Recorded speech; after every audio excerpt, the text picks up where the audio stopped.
Par ici? Oui, tout droit, tu traverses le mur et t'es... On traverse le mur tout droit par ici. Allez, je parti, on y va.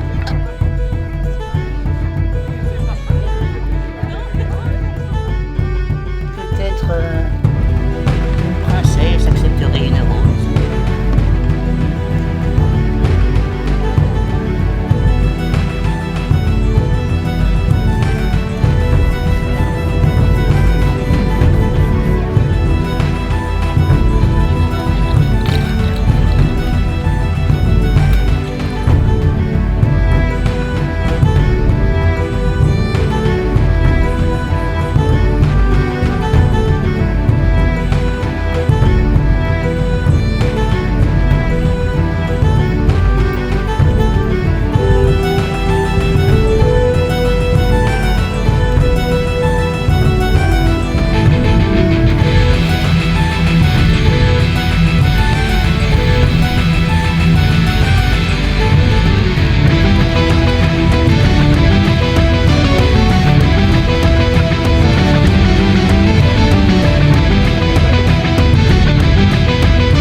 Définir le festival, pour moi, c'est une grosse marmite. C'est comme une marmite de sorcière. C'est une marmite avec de la convivialité, des gens connus, moins connus, des gens cultivés, des illustrateurs, des écrivains, des érudits. Voilà. Et ce qui fait la force de l'événement, c'est ça, je crois. C'est l'espèce de côté un peu fourre-tout qui peut être un peu foire, on peut dire ça comme ça, mais sympathique. C'est la première fois que je viens à ce festival. Je dois dire que c'est un festival des plus fantastiques. Il porte très bien son nom, le Printemps des légendes. On peut y voir plein d'illustrations et d'illustrateurs sensationnels, des créatures en tout genre, toutes plus loufoques les unes que les autres. Et je trouve que c'est un très beau festival, oui. C'est un peu hors du temps, je dirais. Parce que y a tous les petits chalets qui ont été organisés, qui ont été installés, pas mal de gens, beaucoup de gens en costume, plus que sur les précédents salons que j'ai pu faire. Donc il y a vraiment une super ambiance, c'est palpable, quoi. C'est la féerie, que ce soit par le moyen de l'écriture, de l'illustration, de la musique, toute autre forme d'art. Je crois qu'on est là pour partager le fond mythologique et légendaire commun qui a donné, à la fois dans les Ardennes et dans les autres régions, puisqu'ils font la fusion avec la Bretagne cette année. Comme quoi le fond est commun à toutes les régions et à toutes les traditions. Donc, on se rattache à ça, je pense, pour chacun donner après notre façon de voir la chose. Si tu continues, je retourne sur mon île. Oh, mais tu pourrais y rester sur ton île si c'est pour avoir un garçon pareil. Bon, alors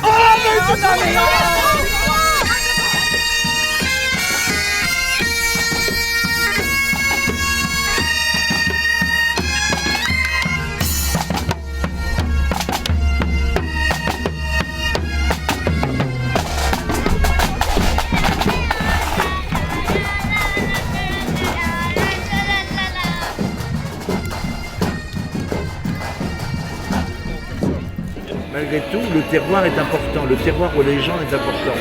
Et le fait de le réveiller, surtout à des moments de crise, où il y a des gros problèmes, et on retourne aux sources, et les sources, c'est l'âme d'une région d'abord, et de réveiller l'âme d'une région, et c'est toujours par l'intermédiaire des légendes et des contes, le paysage s'exprime en général par un paysage dégage quelque chose.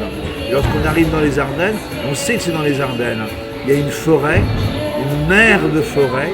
Il y a, par exemple, hier, quand je suis arrivé, il y avait cette brume du matin avec ces écharpes de brume, ces châles de dames de Meuse, comme ça, qui perdaient leur grande chevelure de brume.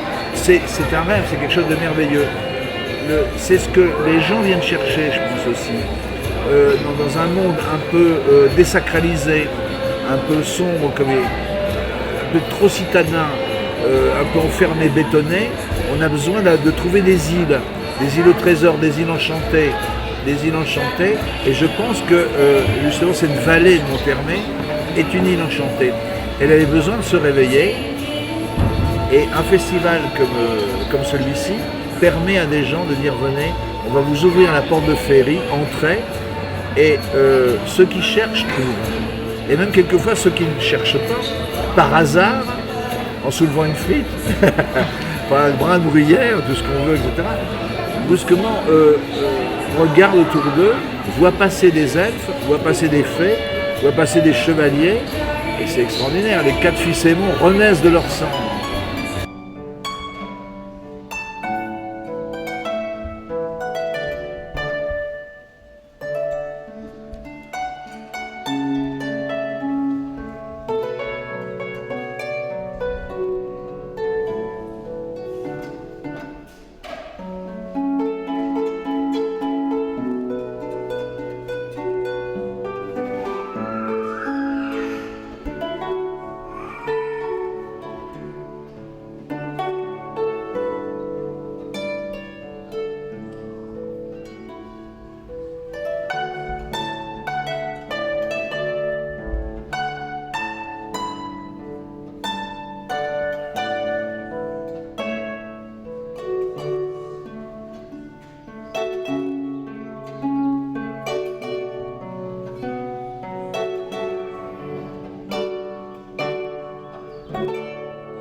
Il y a une sorte de voile qui s'est déposé sur les légendes, les traditions d'Ardennes françaises, et que maintenant, avec justement des organisations comme le Printemps des légendes depuis le début, eh bien, ce sont des choses qui remontent à la surface, et je crois que ça c'est un très grand bien, parce que c'est quand même un patrimoine qui appartient à la population. Je crois qu'il est nécessaire que la population puisse s'en réapproprier. Je pense qu'on est vraiment dans une terre de légende et que ça fait du bien de se dépayser un peu, sortir du quotidien. Achetez-le. Achetez-le. Salut, ça va? C'est vrai que ce genre de festival, on est un petit peu à droite, à gauche, dans des un peu perdus, chacun de notre côté, et on ne se connaît pas, ou très peu, par ce que fait l'un, l'autre, on les connaît vaguement. Et les festivals permettent que des gens qui pensent la même chose, qui écrivent les mêmes choses, plus ou moins, qui gardent un certain esprit et défendent un certain esprit, sont un petit peu aux 4 coins, comme ça, un peu perdus. Et le fait de retrouver une forêt, mais c'est même, on a des bois. C'est la forêt enchantée, où les parias, les outlaws, mais les rêveurs aussi, les merlins, les belles fées, viennent se ressourcer. Et un festival comme ça, justement, permet à ces personnes de se retrouver. Et c'est très important de les retrouver parce que c'est là, quelquefois, que naissent des collaborations et aussi on rencontre ses lecteurs. Et ça, c'est extrêmement important parce que quand tu dessines, tu écris, tu es enfermé dans ta truc comme un vieil alchimiste, un vieux sorcier dans un truc. Hein, tu fais ça, il y a autant de poussière qui tombe, tu as toutes les toiles d'araignée dans la barbe et tout. Et de temps en temps, on te sort. On te sort à Halloween, par exemple, tu vois. Et donc, un festival te permet de rencontrer des jeunes qui viennent te voir. Et c'est une forme de jouvence aussi, tu te rends compte que tu n'as pas parlé vainement. Il y a quelques échos que tu as lancés comme ça entre les vallées perdues et brumeuses. L'effet communauté en fait, des gens charmants qui viennent vous voir, qui sont ravis de vous voir, nous on est ravis de les accueillir. De la magie en fait, lorsqu'on lance un sort bénéfique sur quelqu'un et qu'il est encharmé, voilà. Donc c'est ça que je retiens, le charme. Déjà le lieu en fait. La présence de la forêt, du bois, j'ai l'impression de revenir un peu dans un endroit que j'ai toujours connu en fait. Alors que c'est la première fois que je mets les pieds ici.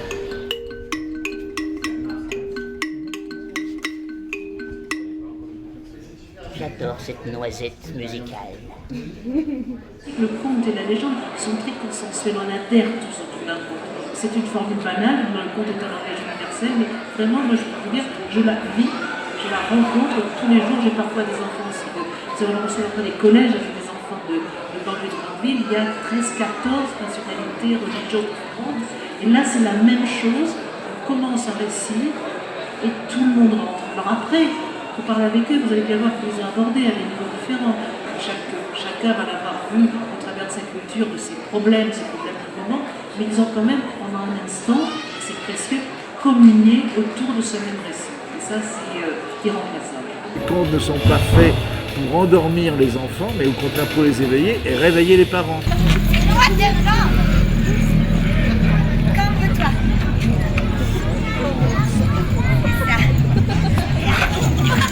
Ce qui fait la force de ce festival, c'est ça, c'est des improvisations, des rencontres, voilà, des bons moments, des moments assez forts.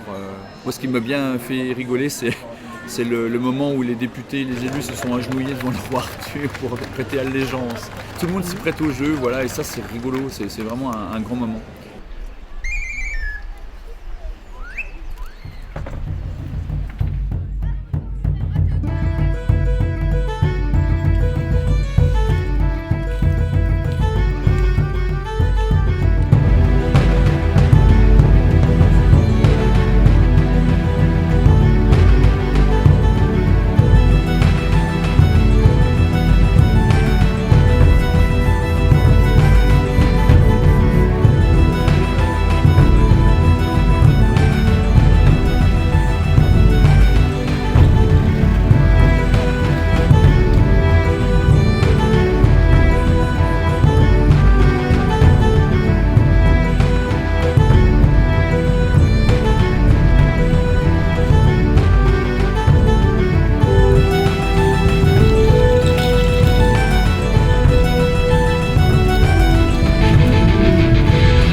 On s'amuse, on se costume, on est tous des gamins, voilà.